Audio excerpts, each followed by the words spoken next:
بسم الله الرحمن الرحيم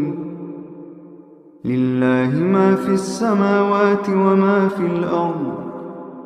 لله ما في السماوات وما في الأرض لله ما في السماوات وما في الأرض وإن تبدوا ما في أنفسكم أو تخفوه يحاسبكم به الله فيغفر لمن يشاء ويعذب من يشاء فيغفر لمن يشاء ويعذب من يشاء والله على كل شيء قدير والله على كل شيء قدير.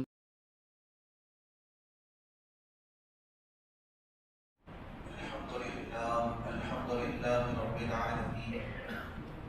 والصلاة والسلام على سيد المرسلين سيدنا محمد وآله وأصحابه أجمعين. قال الله تعالى: أعوذ بالله من الشيطان الرجيم. بسم الله الرحمن الرحيم. من يشفع شفاعة حسنة يكن له نصيب منها ومن يشفع شفاعة سيئة يكن له كفل منها وكان الله على كل شيء مقيتا. صدق اللہ العظیم. بزرگان محترم، سورۃ النساء کی آیت نمبر 85 اس وقت میں نے آپ کے سامنے تلاوت کرنے کی سعادت حاصل کی ہے. اس آیت مبارکہ میں اللہ تبارک و تعالیٰ نے سفارش کی بڑی اہمیت بتلائی ہے. سفارش دو طرح کے ہوتے ہیں. اردو میں سفارش کہتے ہیں، عربی میں شفاعت کہتے ہیں. یا تو اچھے کاموں میں سفارش ہوتی ہے یا برے کاموں میں سفارش ہوتی ہے. تو ان دونوں صورتوں میں اللہ پاک نے نتائج بھی بیان فرمائے. اللہ تعالیٰ کا فرمان ہے: من یشفع شفاعۃ حسنۃ،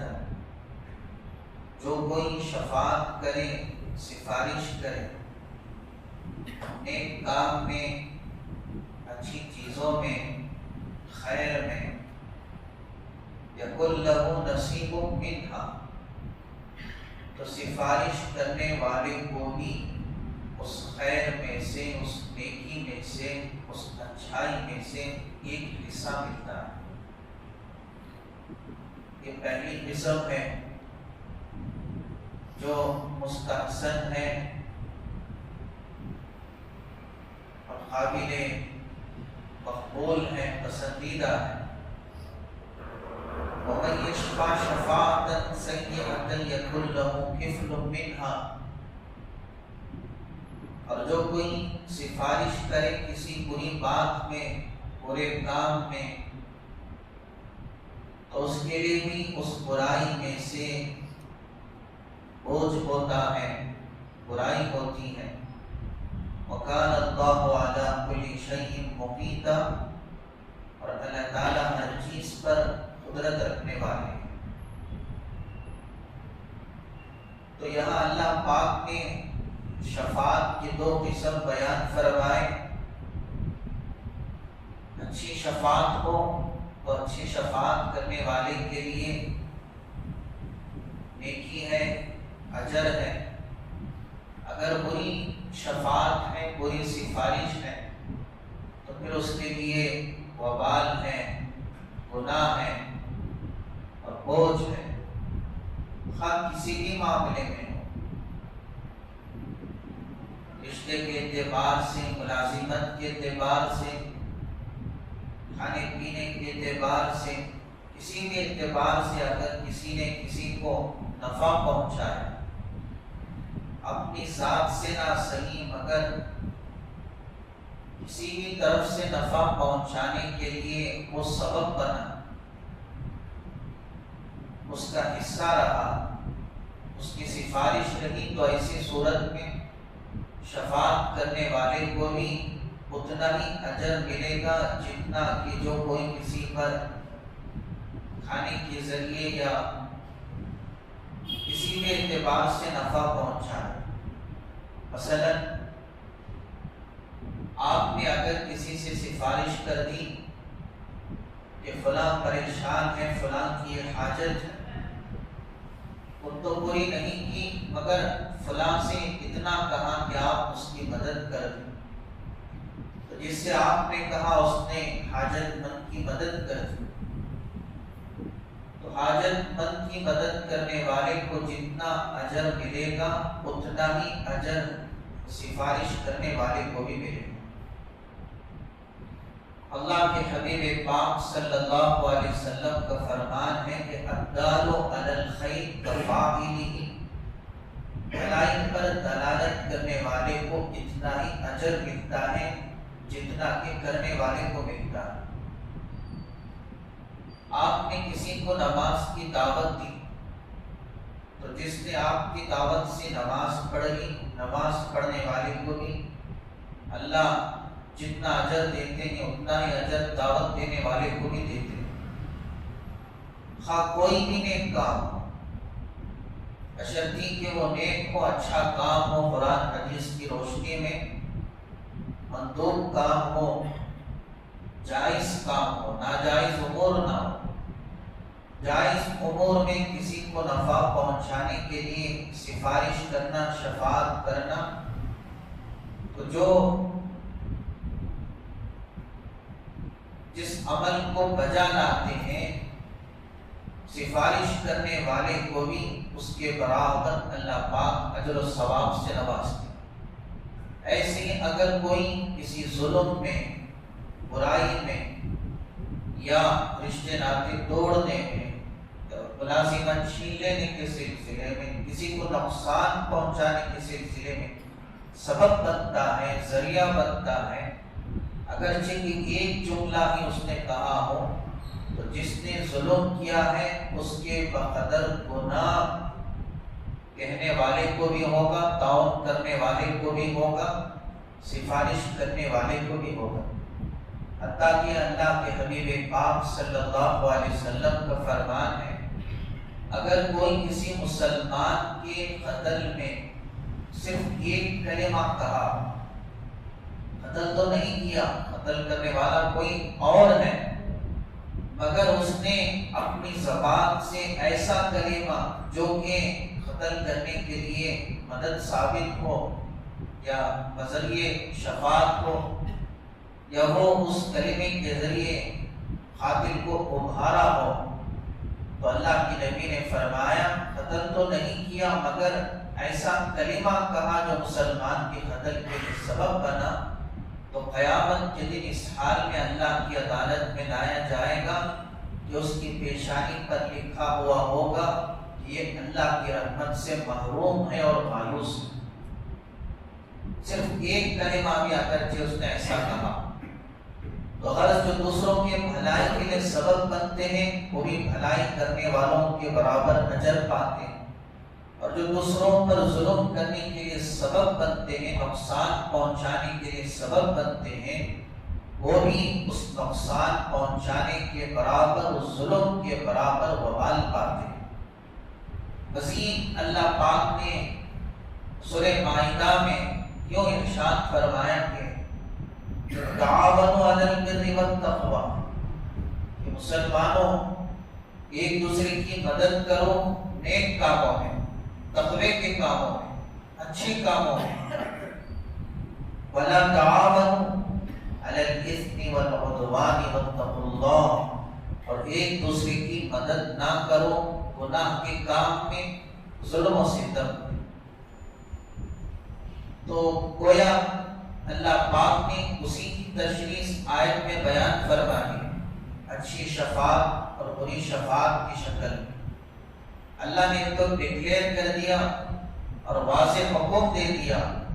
کہ اچھے کاموں میں ایک دوسرے کی مدد کرو، برے کاموں میں مت کرو۔ اور یہاں اللہ نے اس کا نتیجہ بتایا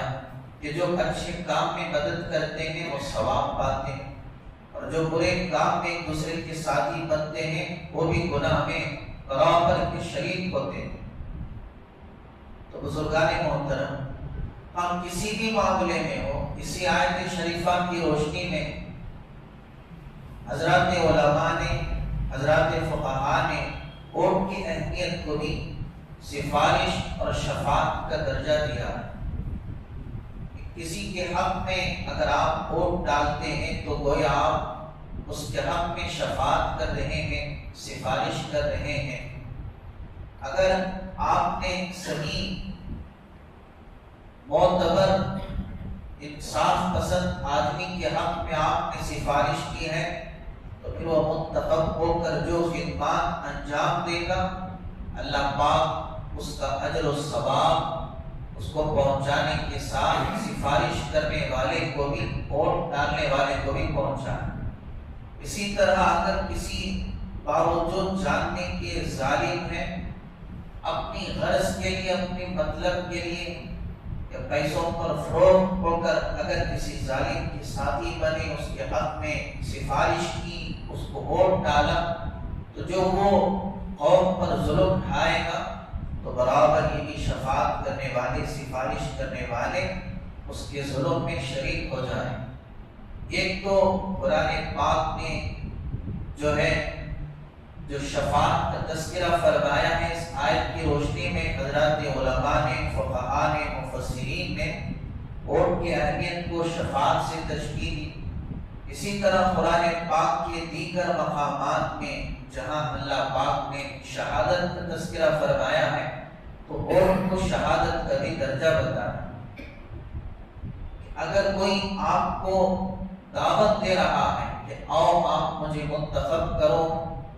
ووٹ کی شکل میں، ووٹ کی صورت میں، تو گویا آپ کو شہادت دینے کی طرف بلا رہا ہے، گواہی دینے کی طرف بلا رہا ہے۔ تو اس صورت میں قرآن پاک نے ہماری رہنمائی کی کہ گواہی صحیح ہونی چاہیے۔ وَأَقِيمُوا الشَّهَادَةَ لِلَّهِ، جب بھی گواہی دو تو صرف اور صرف اللہ کے لیے گواہی دو، انصاف کی گواہی دو، صحیح گواہی دو۔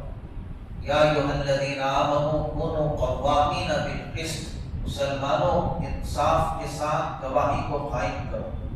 وَإِذَا قُلْتُمْ فَاعْدِلُوا وَلَوْ كَانَ ذَا قُرْبَىٰ، جب بھی کسی کے بارے میں کہو تو سیدھی بات کہو، درست بات کہو، اگرچہ کہ وہ تمہارا رشتہ دار کیوں نہ ہو۔ کسی کے حق میں گواہی دو، آگے یہ مت دیکھو غنی ہے او فقیرہ، مالدار ہے یا فقیر ہے، رشتہ دار ہے یا پرایا ہے، بلکہ یہ دیکھو کہ صحیح کیا ہے، غلط کیا ہے۔ لہذا شہادت کی اہمیت، اگر کسی کے حق میں تم گواہی دینا چاہتے ہو تو تمہیں چاہیے کہ سچائی کا پورا لحاظ رکھیں، انصاف کا پورا خیال رکھیں۔ اور اگر تم نے باوجود جاننے کے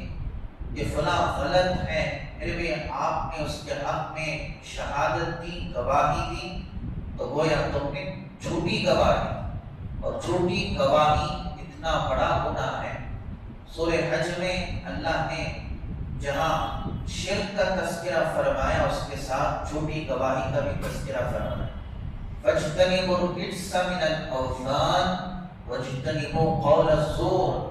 اللہ نے فرمایا کہ بت پرستی سے اپنے آپ کو بچاؤ، شرک سے اپنے آپ کو بچاؤ، اور فرمایا جھوٹی گواہی سے بھی بچو۔ تو جھوٹی گواہی کو اللہ نے شرک کے ساتھ ملا دیا۔ حضرات علماء نے فرمایا کہ جھوٹی گواہی دینا شرک کے بعد سب سے بڑا گناہ ہے، اور یہاں تک فرمایا کہ جھوٹی گواہی دینے والا اس پر اس بات کا اندیشہ ہے کہ کہیں وہ شرک میں مبتلا نہ ہو جائے۔ یعنی آج اس نے اتنی بڑی جرأت کر لی ہے کہ کسی کے حق میں جھوٹی گواہی دے رہا ہے، اپنی خواہش کے خاطر، اپنی غرض کے خاطر، اپنی مفاد کے خاطر، تو ہو سکتا ہے کہ کل اپنی خواہش اور غرض کی خاطر اپنا ایمان بھی فروخت کر دے، اپنے ایمان کو بھی بیچ دے۔ لہٰذا جھوٹی گواہی کو اسلام میں بہت بڑا گناہ قرار کیا۔ ایک مرتبہ اللہ کے حبیب پاک صلی اللہ علیہ وسلم کبائر گناہوں کا تذکرہ فرما رہے تھے، ایک لگائے ہوئے تھے، اچانک آپ نے تکیہ چھوڑ دیا اور سامعین کو متنبہ کرنے کے لیے، متوجہ کرنے کے لیے سہارے کو چھوڑ کر تکیے کے سہارے جسے آپ ایک لگائے تھے، آپ نے فرمایا کہ جھوٹی گواہی دینا اسلام میں شرک کے بعد بہت بڑا گناہ۔ 3 دفعہ آپ نے ارشاد فرمایا۔ حضرات علماء نے فرمایا کہ اسلام میں گواہی کی بڑی اہمیت ہے۔ گواہی کو تو صحیح گواہی دو، جھوٹی گواہی نہ دو، اور یاد رکھو اگر کوئی صحیح بھی گواہی نہیں دے رہا، جھوٹی گواہی بھی نہیں دے رہا،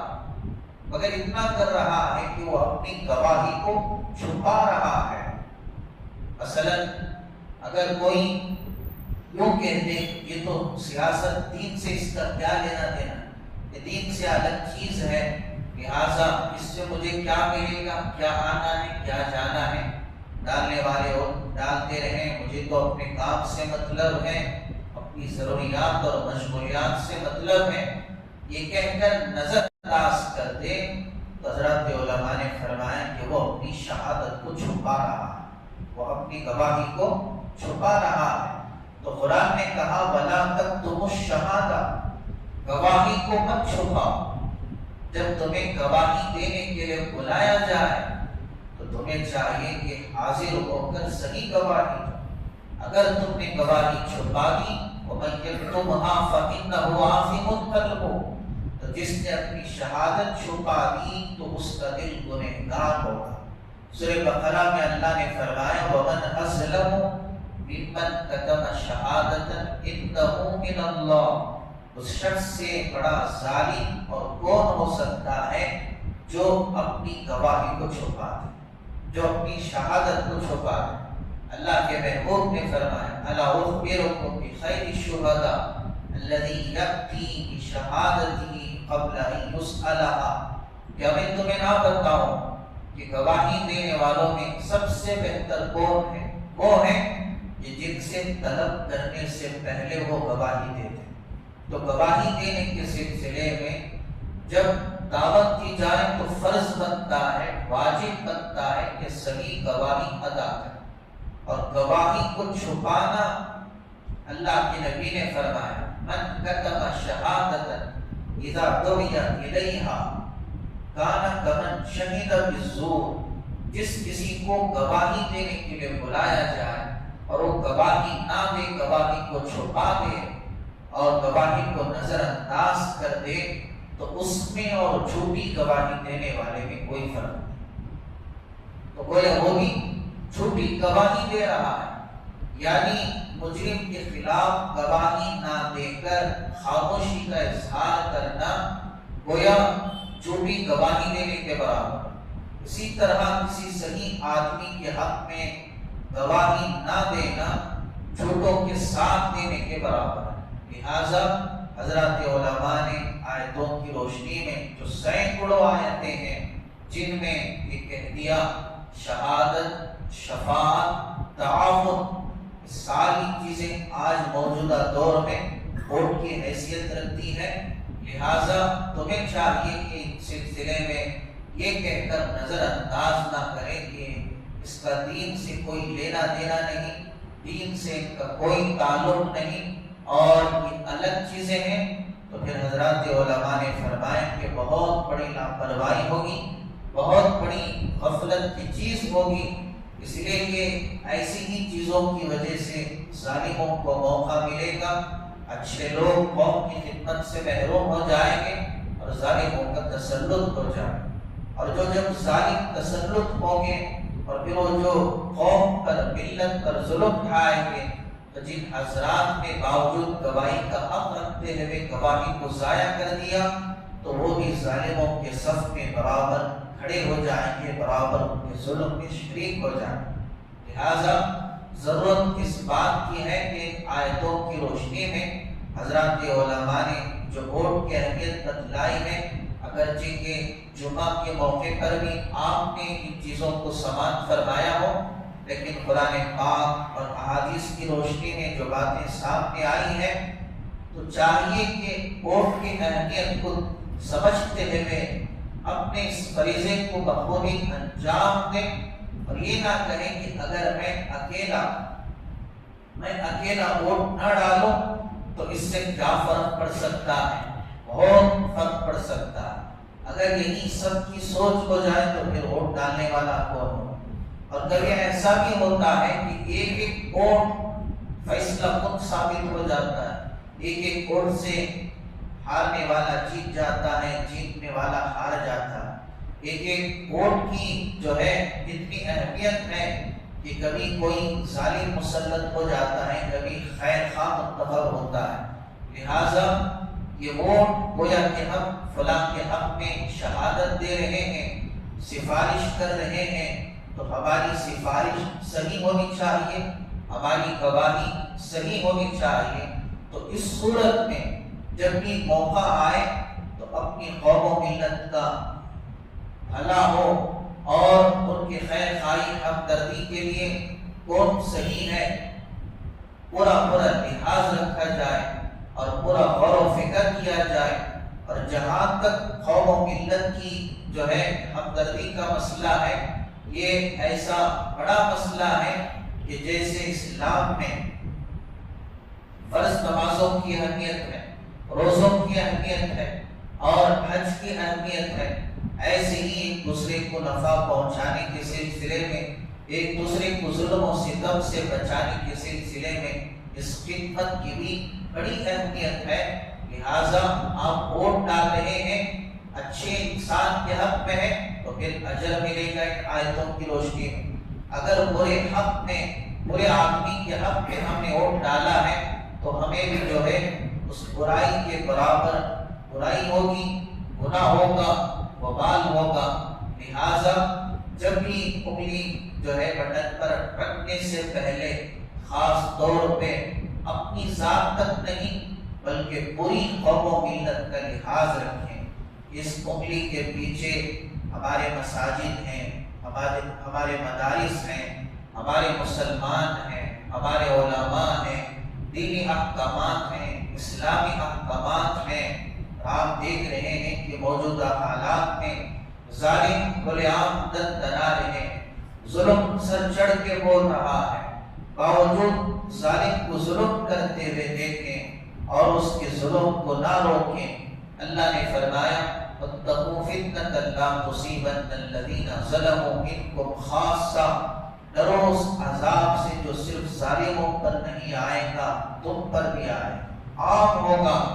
اس آیت کی روشنی میں اللہ کے محبوب نے فرمایا جو ظالم کو ظلم کرتے ہوئے دیکھیں، باوجود قدرت کے ظالم کو اس کے ظلم سے نہ روکیں تو ظالم پر آنے والا عذاب اسی کی ذات تک محدود نہیں ہوگا، دیکھ کر خاموش رہنے والوں پر بھی آئے۔ تو حضرات، ظالموں سے اپنے ملک کو، اپنے ریاست کو پاک کرنے کے لیے حد درجے کوشش کرنا ہر مسلمان کا فریضہ ہے۔ تو اس کی صورت آنے والے انتخابات کی شکل میں ہے، لہٰذا اس کو معمولی سمجھ کر پسے پشت ڈالنا انتہائی غفلت والی بات ہوگی، بلکہ گناہ والا فعل ہوگا۔ تو چاہیے کہ اس کو اپنا ایک دینی، اسلامی اور ملک کے باشندے ہونے کی حیثیت سے اپنا فریضہ سمجھ کر ایسے افراد کے حق میں اپنے اس حق کا استعمال کرنے کی کوشش کریں، متحد ہو کر، اتحاد اور اتفاق کے ساتھ، کہ جس سے نہ صرف مسلمان بلکہ ساری قوم کا بھلا ہو، ساری قوم کا فائدہ ہو۔ اگر اس حال میں باوجود جانتے ہوئے کہ ہمیں پتہ ہے کہ کھلا اذان کا مذاق اڑایا گیا، مساجد میں مینار اور مائک تو موجود ہیں لیکن فجر میں اذان سننا نصیب نہیں ہوا، اور ہماری مسلمان بچیاں حجاب کے ساتھ تعلیم حاصل کرنا ان کے لیے مشکل ہو گیا۔ اور اسی طرح طلاق کا مسئلہ ہو، مدارس کا مسئلہ ہو، کتنے مدارس منہدم کر دیے گئے، کتنے علماء گرفتار کیے گئے، اور آج مسلمانوں کے خلاف جو کھلا زہریلے تقریریں کی جا رہی ہیں، مسلمانوں کے حق کو چھینا جا رہا ہے، ریزرویشن کی صورت میں ہو یا کسی بھی صورت میں ہو، تو کیا ہمارے لیے حق نہیں بنتا کہ ابھی ہم بیدار ہونے کے لیے تیار نہیں ہیں؟ آخر کار بیداری کب آئے، ہوش کب آئے گا، کب جو ہے مسلمان جاگے گا خواب غفلت سے، اور کس طرح اپنی قوم کی بھلا کے لیے وہ اپنے آپ کو آگے بڑھائے گا؟ ضرورت ہے اس بات کی، اس لیے کہ آج حد درجے مسلمانوں میں غفلت، اتنا سب کچھ دیکھنے کے باوجود بھی کوئی درد نہیں، کوئی تڑپ نہیں، چند پیسوں کے خاطر اپنے ایمان کا سودا کر رہے ہیں، چند پیسوں کے خاطر جسے چاہے اپنے ووٹ کو فروخت کر رہے ہیں۔ یاد رکھیں اللہ نے جو فرمایا کہ جس کے حق میں شفاعت کرتے ہیں، سفارش کرنے کے لیے اگر کوئی کسی سے رشوت لیتا ہے، پیسے لیتا ہے، تو اس میں اور خنزیر کے گوشت میں کوئی فرق نہیں۔ حتیٰ کہ اگر کوئی پیسے لے کر کسی کے حق میں گواہی دیتا ہے، صاف کہوں، پیسے لے کر کوئی کسی کے حق میں ووٹ ڈالتا ہے، تو وہ پیسے کھانا خنزیر کے گوشت کھانے سے بڑا گناہ ہے، اس لیے کہ خنزیر کا گوشت کھانے والا اپنی ذات کو نقصان پہنچائے گا، لیکن پیسے لے کر ظالم کا ساتھ دینا، اس کے ساتھی بننا، گویا ساری قوم پر جو ظلم ہوگا اس کا وبال بھی اس ووٹ ڈالنے والے پر ہوگا۔ لہٰذا اس بات کا پورا لحاظ رکھیں، اور ساتھ ہی ساتھ اللہ کے حضور میں مانگنے کی ضرورت ہے، گڑ گڑانے کی ضرورت ہے کہ اول وقت میں فجر کی نماز پڑھ کے دعا کرتے ہوئے کہ اللہ قل اللہم مالک الملک، اے اللہ ساری حکومتیں تیرے قبضے میں ہیں، تؤتی الملک من تشاء، تو ہے جسے چاہتا ہے حکومت دیتا ہے، وتنزع الملک ممن تشاء، جس سے چاہتا ہے حکومت چھین لیتا ہے۔ یہ تو اسباب ہیں، ووٹ ڈالنا، منتخب کرنا، گواہی دینا، سفارش کرنا، یہ سب اسباب میں داخل ہیں، ہوتا وہ ہے جو اللہ چاہتا ہے۔ تو اپنی تدبیر اپنانے کے ساتھ اللہ کے حضور میں گڑ گڑائیں، دعائیں کریں، مانگیں، عاجزی کریں، جیسے موسیٰ علیہ السلام نے اپنی قوم سے کہا، وقال موسیٰ لقومه استعینوا باللہ، اے میری قوم اللہ سے مدد طلب کرو فرعون کے ظلم کے خلاف، وَاصْبِرُوا، جو حالات آ رہے ہیں صبر کرو، إِنَّ الْأَرْضَ لِلَّهِ، ساری زمین اللہ کی ہے، يُورِثُهَا مَن يَشَاءُ مِنْ عِبَادِهِ، اللہ جسے چاہتے ہیں اپنی زمین کا حقدار بناتے ہیں، حکومت ملتی ہے اللہ کی مرضی سے ملتی ہے، جس سے چھینتے ہیں اللہ چھینتے ہیں، اللہ چاہے تو آج کی آن میں انشاءاللہ انقلاب پیدا ہو جائے، اللہ چاہے تو ظالموں کا صفایا ہو جائے، بشرطی کے اعمال کی اصلاح کے ساتھ۔ وعد اللہ الذین آمنوا منکم وعملوا الصالحات، ایمان کامل ہے، اعمال صحیح ہیں، لَيَسْتَخْلِفَنَّهُمْ فِي الْأَرْضِ، اللہ کا وعدہ ہے ضرور اللہ حکومت عطا جو ہے دے گا، نوازے گا، عطا کرے گا۔ اور اگر ایمان صحیح نہیں، اعمال صحیح نہیں، تو پھر تمہارے اعمال کی صورت یہی ہے کہ ایسے ظالم مسلط ہو جائیں گے ان کے دل میں رحم نام کی چیز نہ ہوگی۔ تو حضرات آئے دن ہم دیکھ رہے ہیں کہ حالات بگڑ رہے ہیں، ظالم دنا رہے ہیں، اور خاموش رہنے کا وقت نہیں ہے، اللہ کے دربار میں گڑ گڑانے کا وقت ہے، مانگنے کا وقت ہے، عاجزی کرنے کا وقت ہے۔ کیا آپ اس بات کا انتظار کرنا چاہتے ہیں کہ ارے انتظار تو کیا، ہم اپنے آنکھوں سے دیکھ رہے ہیں، وہ وقت آ چکا ہے کہ کتنی مسلمان بچیاں کھلا ایمان کو چھوڑ کر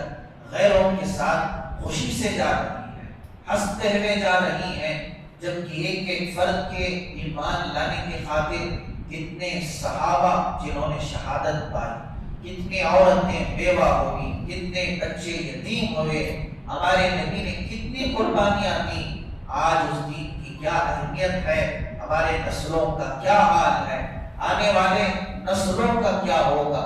آج خود ہم موجودہ دور میں اذان کی حفاظت نہیں کر پا رہے، مساجد کی حفاظت نہیں کر پا رہے، تو پھر آنے والے نسلیں کیا کر پائیں گی؟ ان کے ایمان کا کیا ہوگا اگر ایسے ہی ظالم دن دناتے رہیں اور ہمیں اپنے غرض سے مطلب ہو اور ہم اپنے آپ میں مشغول ہو، تو پھر اس سے بڑا ظلم اور کیا ہو سکتا ہے۔ لہٰذا ہر دعا میں جہاں دنیا کی ضرورتیں، آخرت کی جو دعائیں مانگی جا رہی ہیں، ایک جملہ یہ بھی اضافہ کر لیں، یا اللہ حکومت کا دینا چھیننا تیرے ہاتھ میں ہے، ہمارے اعمال تو بے شک اس قابل ہیں کہ ظالم سے ظالم ہم پر مسلط ہو جائے، لیکن مولا ہم کمزور ہیں، تیری محبوب کے امتی ہیں، رحم فرما، ظالموں کے تسلط سے ہماری اور پوری قوم کی حفاظت فرما۔ پتہ نہیں کس کا رونا، کس کا گڑ گڑانا، ہو سکے تو تہجد پڑھ کے دعائیں کرو، اللہ ظالموں سے ہماری اس ریاست کو بھی پاک کرے، اس ملک کو بھی پاک کرے، سارے عالم کی اللہ حفاظت فرمائے۔ ورنہ میرے بھائیوں، ایسی ہی اگر غفلت رہی اور ایسی ہی اگر خاموشی رہی اور ایسی ہی اگر لاپرواہی رہی کہ مسلمان صرف جو کہا جا رہا ہے کھانے سے مطلب رکھتا ہے، پھرنے سے مطلب رکھتا ہے، اس کے علاوہ اس کا کوئی مقصد نہیں ہے، تو ایسی گھڑی آئے گی کہ مسلمانوں کا نام لینا بھی مشکل ہو جائے۔ تو میرے بھائیوں، اللہ کے لیے اپنے مقام کو سمجھیں، اپنی قوم و ملت کے درد کو اپنے دلوں میں بٹھائیں اور آنے والی نسلوں کی فکر کریں اور اللہ کے حضور میں دعائیں کریں، یا اللہ کوشش بس تھوڑی سی ہماری ہے، تیری مدد کی ضرورت ہے، تیری نصرت کی ضرورت ہے، اگر تو چاہے جیسے تو نے وقت کے فرعون موسیٰ علیہ السلام کے زمانے کے فرعون کو غرق کیا، باوجود اس کی طاقت تھی، اس کی حکومت تھی، سب کچھ تھا، لیکن جب تو نے اسے برباد کرنا چاہا تو آن کی آن میں کر دیا۔ آج کے فرعونوں کو پکڑنا بھی تیرے لیے کوئی بڑی بات نہیں ہے، بس تیری مرضی ہونی چاہیے، اللہ تیری چاہت ہونی چاہیے، اسی کی دعا تو ضرور تجھے پسند آئے گی۔ مالک کرم کر دے، مسلمانوں کی حفاظت فرما، اسلام کی حفاظت فرما، ہر مسجد کی، مدرسے کی، ہر مسلمان بچے کی حفاظت فرما، اللہ کے حضور میں گڑ گڑائیں انشاءاللہ۔ اللہ اپنے کرم سے، اپنے فضل سے، اللہ ہمارے اس ملک کی ظالموں کے تسلط سے حفاظت فرما، اس ریاست کی بھی حفاظت فرما۔ سب سے پہلے اللہ مسلمانوں کی سستی اور کاہلی کو ختم فرما، خواب غفلت سے اللہ مسلمانوں کو بیدار کرے، اور اللہ پاک صحیح مقصد کو سامنے رکھ کر زندگی گزارنے کی توفیق عطا فرمائے۔ درود شریف۔ اللهم لك الحمد كله ولك الشكر كله وصل على حبيبك سيدنا ومولانا محمد وبارك وسلم۔ ربنا آتنا في الدنيا حسنة وفي الآخرة حسنة وقنا عذاب النار۔ اللهم لا تسلط علينا بذنوبنا من لا يخافك فينا ولا يرحمنا۔ اللهم مالك الملك تؤتي الملك من تشاء وتنزع الملك ممن تشاء وتعز من تشاء وتذل من تشاء بيدك الخير انك على كل شيء قدير۔ اے اللہ ہم سب کے گناہوں کو معاف فرما، ہم سب کے خطاؤں کو درگزر فرما۔ حالات کا بگاڑ ہمارے گناہوں کی وجہ سے ہے، اگر تو ہمیں معاف کر دے تو پھر یا اللہ تیرے لیے کوئی بڑی بات نہیں ہے، اور تیرا کچھ نہیں بگڑے گا، تیرے خزانے میں کوئی کمی نہیں آئے گی، ہماری بگڑیاں بن جائیں گی، ہماری اصلاح ہو جائے گی، ہماری دنیا اور آخرت سنور جائے گی۔ اے مالک ہم سب کے گناہوں کو معاف کر دے، اے اللہ ہمارے گناہوں کی وجہ سے جو حالات بگڑے ہوئے ہیں اپنے کرم سے درست فرما دے، اصلاح فرما دے۔ اے اللہ اسلام کی وجہ سے اے اللہ مسلمانوں کو عزت ملتی تھی، آج ہم نے اے اللہ برائے نام اے اللہ اسلام کا لیبل تو لگا لیا، لیکن یا اللہ حقیقت میں ایک حرف بھی دل میں موجود نہیں ہے۔ رسمی رواجی مسلمان ہیں، اس لیے قدم قدم پر ذلیل و رسوا ہیں، حد درجے کمزور ہیں، اعمال بھی کمزور، ایمان بھی کمزور، توکل بھی کمزور، ماحول بھی کمزور، اور تو کمزوروں کا رب ہے، تیرا ہی سہارا ہے، اگر تو چھوڑ دے تو پھر ہماری تباہی میں کوئی شک نہیں، کوئی ڈوٹ نہیں، اگر تو سہارا دے دے، اگر تو بچا دے تو ہم بچ جائیں گے، دونوں جہاں کی فلاح نصیب ہو جائے گی۔ مالک الملک سارے عالم کے تمام مسلمانوں پر رحم فرما، کرم فرما، احسان فرما، اس ملک کے مسلمانوں پر رحم فرما، اے اللہ ہمارے اس ملک پر، ریاست پر رحم فرما،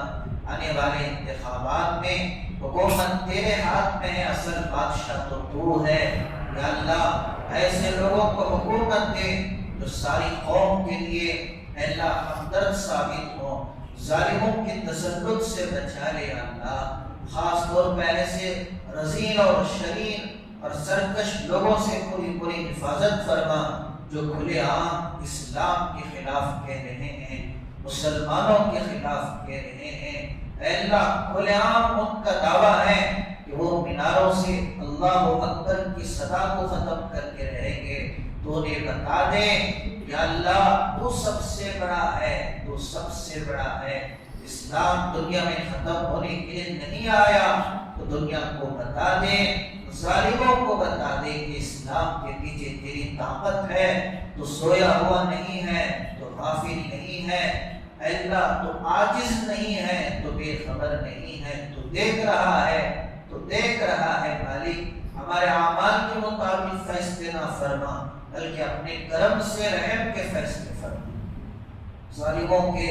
تسلط سے حفاظت فرما کر ہماری اس ریاست کو، سارے ملک کو ظلم و ستم سے پاک کر دے، مسلمان بچے بچے کی حفاظت فرما، مساجد کی، مدارس کی، پردے کی، اسلام کے ہر طریقے کی حفاظت فرما، اے اللہ مسلمانوں کو بیدار کر دے، خواب غفلت سے بیدار کر دے، مسلمانوں کو متحد کر دے، آپسی عداوتیں، نفرتوں اور اختلافات کو ختم فرما، ہم سب کو ایک بنا، ایک بنا، متقی بنا، پرہیزگار بنا، یا اللہ خواہشات کی غلامی سے بچا لے، اللہ ہم سب کو خواب غفلت سے، سستی سے، کاہلی سے بیدار کر کر اے اللہ دین کے لیے ہم سب کو خدمت گزار بنا دے، سارے عالم میں کلمہ پہنچانے کے لیے، پھیلانے کے لیے ہم سب کو ذریعہ بنا، سبب بنا، اللہ ہماری دعاؤں کو محض اپنے فضل و کرم سے حضرت رسول اللہ صلی اللہ علیہ وسلم کے صدقے طفیل میں قبول فرما، سبحان ربک رب العزت عما یصفون وسلام علی المرسلین والحمد للہ۔